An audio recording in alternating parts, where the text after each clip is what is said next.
So, what is this wonderful collection of goodies that we have here today? Well, all I want to do is find a way to get a phantom powered mic, which hasn't got battery. So in this case, my Rode NTG3 phantom powered mic to work with a camcorder. So a basic camcorder. I am of course using the AX53, but really the point of this video is to look at getting a decent mic on a camcorder. Now, what do we need to do that?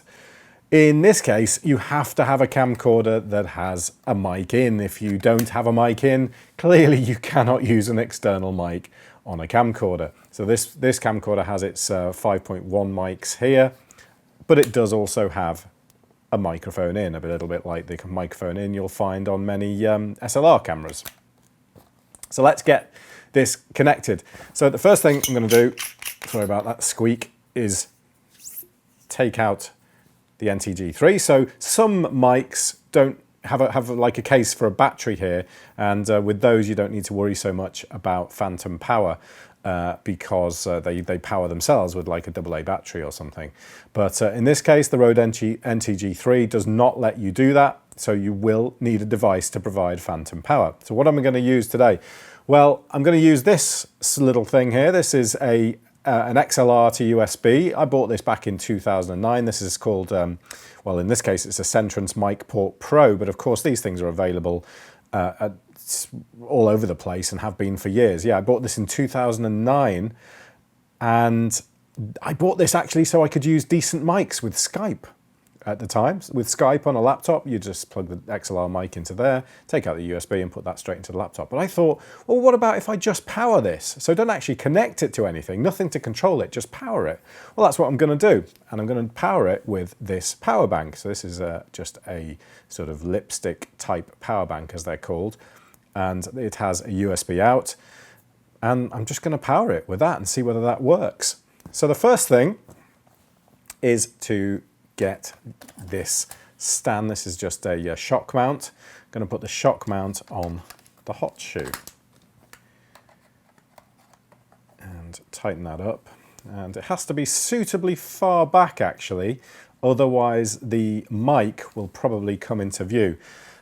So now if I fit my mic to this, taking care not to cover any of whenever you do anything like this, you shouldn't cover any of these because otherwise you impact the sort of off-axis rejection capabilities and the phase bollocks, I don't know, whatever else, of the microphone. Basically, don't cover these bits. They're all part of that of creating the narrow kind of polar pattern. That's the word I'm thinking of. That's the word I was looking for. Right, so that looks already looks a bit clumsy, doesn't it? But I have checked previously, I'll be truthful, and this is not showing, even if I'm zoomed out fully here. I hope you can see that. This is not showing in the mic, so that's zoomed out as much as it can go, and it's not showing in the frame on the camera, so that's good. Right, so this now has to go on the back of here. Let's just line this up. And there we go. It's now even longer. So what am I going to do with this? Well, I was thinking, well, maybe you could just tape it, either tape it to there, or you could just put couple of elastic bands around it. It's not particularly heavy, and it probably gets a nice balance then with the mic. But I'm not going to do that right now because I haven't got any elastic bands and I don't want to tape this. So if you were going to use this as a solution, you could do it that way, or you could just find somewhere to rest this or tape it to something else. It doesn't matter. So I'm going to attach my cable, my USB, to the back of the Mic Port Pro, and I'm going to turn this power bank on. And as soon as I do that, what you see there, hopefully, is that the phantom power light has come on. So this is now providing phantom power. Now, of course, it's not connected to a computer, so the sort of electronics in here aren't really doing anything as such, I guess, but it is providing phantom power, and that's really good. I'm not sure if all of them will do this and work in this way, but this one does. So what about the output? Well, the only output I can get on this is from the actual headphone socket that's on the Mic Port Pro itself. And that's, of course, a headphone socket. So it's at headphone level. But I'm going to connect that up anyway. And that slots in there nicely. I hope you can see what I'm doing here. If not, I'll have to just, I don't know what I'll do actually. And then I'm going to connect this into here. And I'm going to actually turn those levels down because I've got individual level controls on the side of here. I don't need to use a computer to control my levels on the Mic Port Pro. I can do them, so I've got individual mic level and I've got a phones level on the side here. So let's take a look at the camera now and see, given that slightly botchy setup, well, you probably won't be able to see that very well, but hopefully you can see something. So here's my level meter, and I'm going to just turn up my mic a little bit and my headphones. But okay, good. So if I tell you what, I'll just put my mic on full and then adjust the headphone. 1, 2. 1, 2, 1, 2. 1, 2.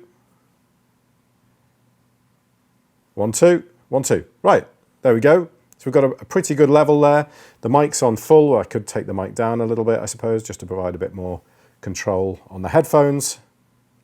1, 2, 1, 2, 1, 2. And there we are. So I've already set the audio on the camera. I've already set the audio to manual and taken it right down to a low level on there, which you probably would need to do. And so you can see, hopefully you can see just about that I've got audio level coming in there, which is nice. But of course, it is messy. I grant you that. This is a slight, can I slot this in the side here?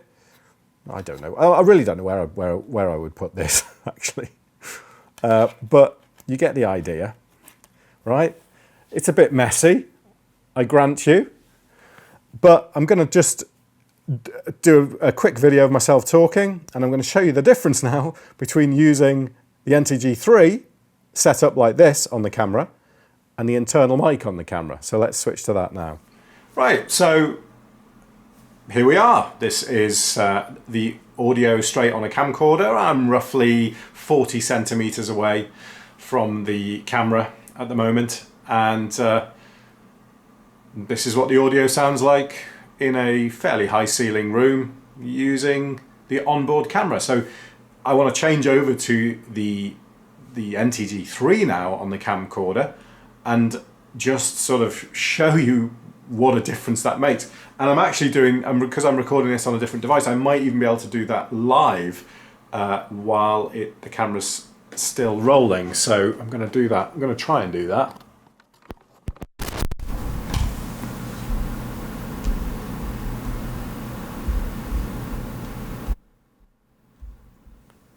Two, 1, 2.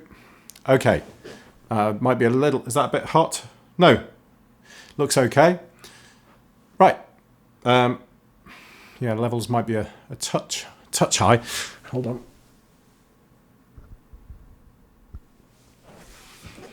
Right, how's that? Yep, that looks okay. And there we go. So this is using a rather clumsy setup. I found a good way actually of holding up the power pack. I have basically on the shock mount, there's a little clip that you sort of clip retention, cable retention clip, and I've just clipped the very end into there, and then it just holds itself up. So that works pretty well. So this is now using the NTG3 directly into the mic input on the AX53 camcorder, using phantom power through the Centrance Mic Port Pro, powered by a small power bank, which I'm pretty sure would last quite a long time, because it takes a bit of power, but it doesn't take too much power. And, well, I guess which one you prefer to do, it's not actually that difficult to do, particularly for a tripod shot like this. It's not that difficult to do at all. I wouldn't want to be walking around with it, but you could certainly hold, do an interview with it like that, I think. Be a bit more awkward getting wind protection on the mic and keeping it out of shot. But I don't know, it's fiddly, yes, but it's not undoable, if you know what I mean. Yeah, you could do it. So, well, what do you think? Leave your comments below, and if you like these little experiments, then let me know, or just subscribe to the channel. And thank you for watching.